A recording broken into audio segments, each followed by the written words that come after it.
Hello, thanks for joining me again. Do you know the prophet in Ezekiel chapter 36 said this? I will give you, the Lord speaking, a new heart and put a new spirit within you.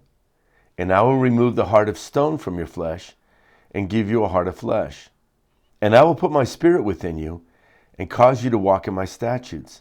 And you will be careful to observe my ordinances. The prophet Ezekiel actually saw the day when the Jewish people were going to be scattered among all the nations. But God was going to let them know that he had not forgotten them. He promised them that he would bring them back to the land. And then he said, and it's something that we have yet to see completely fulfilled. God said he would remove from them a stony heart and give them a heart of flesh. In other words, God is saying, I'm going to remove from you any self-will or disobedience. I think it's interesting that he says that I'll take away from you a heart of stone and then I'll give you a heart made of human flesh. Well, if you remember, the covenant that was made with the Jewish people was a covenant that was chiseled on stone. And in the same way, strict obedience to the Ten Commandments written on stone does not produce life. Actually, it can make us feel even more alienated from God. But God said there is a day coming, and let's make this relevant to ourselves, where God will take a stony heart away from us. Well, what is it about a stony heart? It can't feel the touch of God. It can't feel the breath of God. It can't feel the blessing of life or joy or all the wonderful emotions, even the most important one, which is love.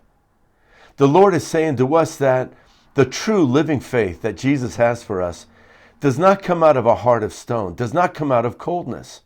But actually, the Spirit of God needs to awaken our heart, remove any cold-heartedness, and give us a heart of flesh. Well, what does that mean?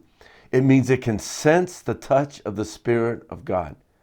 I want us to really ask ourselves today, even in our Christian faith, have we adopted the faith of maybe a mother or a grandmother, grandfather, a father?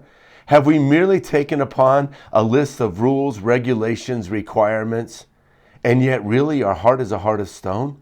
We've never been awakened by the Spirit of God. We've never truly been born again. The Lord would say to us that the Spirit of God has come to cause that the commandments of the Lord, the requirements of the Lord, the Christian walk would never be a burden. It would never be a list of rules and regulations, but it would incline our heart to do the right thing. Listen, doing the right thing ought to be a great joy.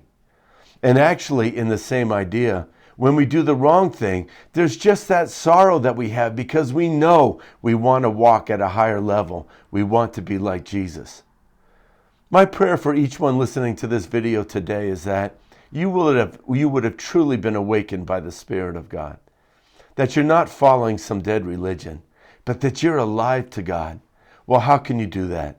Take a moment right now and just ask the Lord, say, Lord, have I really entered into the new life in Jesus Christ? Lord, I'm asking you now, take away old, dead, stony-hearted religion and give me the fullness of the Spirit and the new life in Jesus.